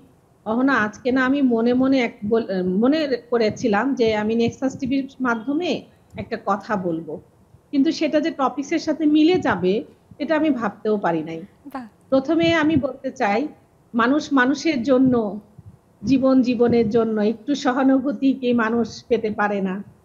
তো এটাই হচ্ছে যে আমাদের আজকের টপিকস। তো আজকের টপিক্সের মাধ্যমে আমি একটা কথা বলতে চাই। আমার দোকানে কাজ করে একটা মেয়ে, ওর হাজবেন্ড হচ্ছে যে হার্ট অ্যাটাক করেছে। জানো, আমি মানুষের কাছ থেকে টাকা উঠাই যে ওর হাজবেন্ডের হার্টের রিং পরানোর সামর্থ্য নাই। তো এইভাবে আমি কিন্তু মানুষের পাশে দাঁড়াতে চাই। আজকে আমি তোমাদের সবার মাধ্যমে বলতে চাই, এটা আমার হচ্ছে যে আগে চিন্তা ছিল, কিন্তু আজকে টপিকটাই মিলে গেছে। বাহ, চমৎকার চমৎকার। আমি যদি কারোর কোনো কিছু সহযোগিতা করার হাত থাকে তাহলে মানুষের পাশে দাঁড়ান, একটু সহযোগিতার হাত বাড়ায় দেন। সামান্য একটু সহযোগিতা পেলে একটা মানুষ অনেক কিছু করতে পারে। একদমই তাই। অনেক ধন্যবাদ আপু। স্বপ্না আপুর কাছে আসি একটু। স্বপ্না আপু, আপনাকে অনেক দিন পরে পেলাম। আজকের বিষয় হলো মানুষের পাশে থাকে, আপনার কাছ থেকে 2 লাইন শুনে। হ্যাঁ, অনেক ধন্যবাদ। না, একেবারে অনেকদিন পর আসি নাই, আমার মাঝখানে আবার 2 দিন একটু গ্যাপ গেছে, আমার মা অসুস্থ, তো যার জন্য সবসময় সময় দিতে পারি না। অনেকদিন পরে আসলাম আপু, সেই জন্য আমি বলছি। সেজন্য তোমার সাথে আমার একটু দেখাটা দেরি হলো। আজকের টপিকসটা অনেক সুন্দর। ওই আপু যে বললো না, মানুষ মানুষের জন্য একটু সহানুভূতি পেতে পারে কিনা, একটু সহানুভূতি একটা মানুষের জন্য অনেক ভালো কিছু একটা বই আনতে পারে। আমরা মানুষ, আমাদের মধ্যে মন মানসিকতা আছে, ভালো কিছু করার ইচ্ছা আছে। মানুষ মানেই তো মানুষের পাশে থাকবে, ভালোবাসবে, সহানুভূতি হবে, বিপদ আপদে একে অপরের কাছে থাকবে। এটাই হচ্ছে আমরা যে মানুষ, মানুষের একটা লক্ষণ। আর এই জিনিসটা যদি না থাকে তাহলে আমরা মানুষ হতে পারবো না। তবে মানবিকতার মূল ব্যাপারই হলো ভেতরে মানুষকে সাহায্য করার মন মানসিকতা থাকতে হবে। অনেক ধন্যবাদ। ওবায়দা আপু আসি। ওবায়দা আপুর কাছে এসে ছোট্ট করে 2 লাইন শুনি, যে কাজের ক্ষেত্রে সহযোগিতার বিষয় যদি আসে এবং মানুষের পাশে দাঁড়ানোর বিষয় আসে, আপনি কতটা সক্রিয়? জি, আসসালামু আলাইকুম স্টুডিওর অতিথি আপুরা সবাইকে। আমার এই প্রশ্নটা আমার জন্য খুব মজার হয়েছে, মানে খুব পছন্দের প্রশ্ন। যে আমি অফিসের কথাই বলি, কাজে তো বাসায় আছি, অফিসে আমি আমার উপর অর্পিত যে দায়িত্বটা, এটার বাইরে আমি অনেক কাজ করি, যেটা আর জায়গাটাও এমন যে লাইব্রেরি, যেহেতু সবাই মনে করে যে কোনো কাজ, যে কোনো তথ্য, যে কোনো এই রিলেটেড কাজ মনে হয় আমি করতে পারবো, এই ধারণাটা কেন জানি সবার মধ্যে। তো আমি কখনো অনেকেই না বলে দেয় যেটা এখানে না বা এটা পারবো না, কিন্তু আমি কোনোদিনও কাউকে না করিনি। একটা উদাহরণ দিই, একজন আমাদের এক সায়েন্টিস্ট রিটায়ার্ড করে গেছেন, এক ম্যাডাম, তো উনার কাছে বই ছিল 2টা, যেহেতু আমি দায়িত্বে ছিলাম ওই বই 2টার বাইরের বই অনেক দাম ছিল, সেই ডলারে দাম। এখন নিয়ম হলো 5 গুণ টাকা কাটতে হবে, যদি কেউ বই হারিয়ে ফেলে তাহলে 5 গুণ, তাহলে বইটা যদি কিনে দেয় তাহলে যা বই কিনে দিলে তাহলে ঠিক আছে। এখন উনার ভাই বিদেশে চাকরি করতেন, তখন এই বইটা আমি ওই পরামর্শটা দিলাম, যদি উনি বইটা পাঠায়, উনি বারে বারে আমার কাছে আসতেন যে বইটা কিভাবে আমি করবো, এটার অনেক দাম। তখন উনার ভাই বাইরে থেকে বইটা পাঠিয়েছেন, মানে নেটে, মানে অনলাইনে করতে পারলেন। চমৎকার চমৎকার আপু, আপনাকে ধন্যবাদ। আমরা মরিয়ম আপুর কাছে আসি একটু। মরিয়ম আপুর কাছে এসে একটু জানতে চাই যে মানুষের পাশে থাকার বিষয়টা আপনার কাছে কতটা গুরুত্বপূর্ণ। শুভ সন্ধ্যা সবাইকে। অহনা, ভালো আছো আশা করি সবাই উপস্থিত, স্টুডিওতে উপস্থিত এবং আমার জুমারদার বন্ধুরা, সবাইকে অভিনন্দন। হ্যাঁ, মানুষকে, আমার মনে হয় পৃথিবীতে মানুষ জন্মের পর থেকে মানুষের পাশে থাকবে, এটাই মনে হয় শ্রেষ্ঠ এবং মহান কাজ, প্রথম কাজ, শ্রেষ্ঠ কাজ, যে মানুষের পাশে থাকবে। আমার মনে হয় একদমই তাই। নার্গিস আপুর কাছে আসি ছোট করে। নার্গিস আপু, আপনার কাছে 2 লাইন শুনি, একেবারে ছোট্ট করে 2 লাইন বলে দেবেন। নার্গিস আপু। আসসালামু আলাইকুম। আপু মিউট হয়ে গেছে, আরেকবার সম্বোধন করেন। হ্যাঁ, এটা আমার কাছে খুব একটা বড় একটা পাওনা। আর তারপরে যেটা বলবো যে 2 লাইনে তো এই বক্তব্যটা শেষ হওয়ার না, এখানে এটা এত বেশি কথা এখানে জড়িত, আর এটা এত মর্মস্পর্শী একটা টপিকস, যেটা হচ্ছে 2 লাইনে শেষ হবার না। তারপরেও বলবো মানুষের পাশে আসি। যেমন সেদিনকে আমি আমার পাশে খালি জায়গা, ওখানে কিছু বালু, রড, সিমেন্ট এগুলা লেবাররা নিয়ে এসে রাখে। তা আমি ওখানে অনেকটা জায়গা বলে আমি পাশে কিছু গাছ লাগাতে বলছি। তা ওরা টাকা দিতেছি, ওরা চারা নিয়ে এসে গাছটা লাগাইছে। সে যাই হোক, চারা বের হয়েছে, ওখানে আবার অনেকদিন পানি দেওয়া হয় না। তা আমি করছি কি, আমার বাসা থেকে একটা বোতলে পানি নিয়ে ওনাদেরকে বলছি যে এই পানিটা নেন, ওই গাছগুলোতে দেন।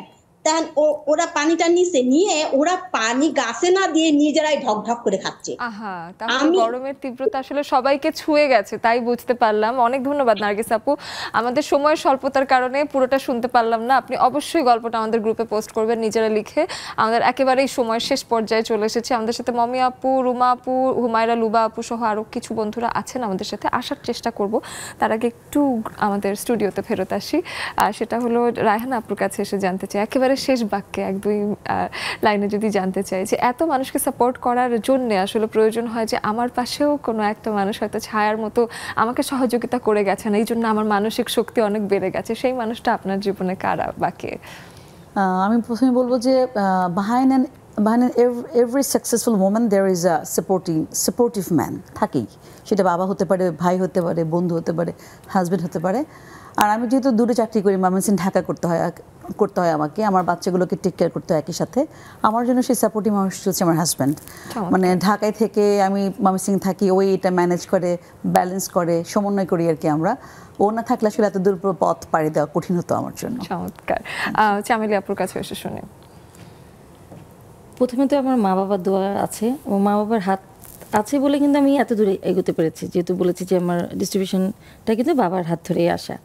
তারপর আমার বিয়ে হয়ে গেল আমার হাজব্যান্ড, এবং এই 3টা মানুষের যে অবদান সেটা আসলে বলার মতো না। এছাড়া আমি আসলে চাই যে মানুষের দোয়া আমার সাথে থাকুক, সেই জন্য আমি চাই মানুষের জন্য কাজ করে যেতে, কিন্তু তার বিনিময়ে আমি কিছুই আশা করি না, শুধু একটু দোয়া ছাড়া। চমৎকার, ধন্যবাদ। সাবিনা আপুর কাছে একই প্রশ্ন। আসলে আমি তো পেয়েছি যে মা বাবা ব্রড হার্টেড ছিল, কাজেই মা বাবার কাছ থেকে আমাদের এই শিক্ষাটা গ্রহণ করেছি, যেন মানুষের উপকারে আসতে পারি আমরা, এটা বজায় রেখেই চলছি। বেশ একটা গান শুনে আপনার কাছ থেকে বিদায় নেওয়ার চেষ্টা করব। আকাশে যেহেতু বৃষ্টি শুরু হয়ে গেছে, গুরু গম্ভীর আবহাওয়াটাকে আরেকটু হালকা করে নেওয়া, একটা গান শুনতে শুনতে বৃষ্টির তীব্রতা বাড়ানো যায় কিনা সেরকমই একটা বিষয়। আমাদের জুমে অনেক বন্ধুরা ছিলেন এবং সবার কাছ থেকেও কিছু জানার চেষ্টা থাকে। পরবর্তী দিনগুলোতে বাকি যাদের সাথে কথা হয়নি সেগুলো করার চেষ্টা থাকবে। মানুষের পাশে দাঁড়াই, সেটা আসলে এমন যেন না হয়ে যায় যে শুধুমাত্র লোক দেখানোর জন্য আমরা পাশে দাঁড়াচ্ছি, সত্যিকার অর্থেই যাতে আমরা মানুষ মানুষের পাশে দাঁড়াতে পারি এই সোশ্যাল মিডিয়ার যুগে, সেই প্রত্যাশায় থাকবে এবং সেই প্রত্যাশার সাথেই আজকে বিদায় নিচ্ছি। একটা গানের মাধ্যমে বিদায় নিই। তার আগে সবাইকে ধন্যবাদ দিচ্ছি আজকের অনুষ্ঠানের সাথে জড়িত সবাইকে, যারা আমাদের টিভিতে জুমে এসেছে এবং আমাদের সাথে যারা সহযোগিতা করেছে, কলা কৌশলী ভাই গানে চলে যায়, তাদেরকে সবাইকে ধন্যবাদ। আর নেক্সাস টিভিকে অনেক ধন্যবাদ। অনেক ধন্যবাদ।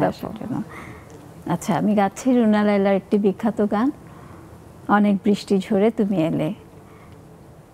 অনেক বৃষ্টি ঝরে তুমি এলে, যেন এক মুঠো রোদ্দুর আমার দু চোখ ভরে তুমি এলে। কত বেদনার বিষণ্ণ মেঘে ভেসে ভেসে এলে তুমি অবশেষে, তাই বাতায়নে ময়ূরেরও ঝিলিমিলি ঝিলিমিলি আজ সারাদিন ধরে আমার দু চোখ ভরে।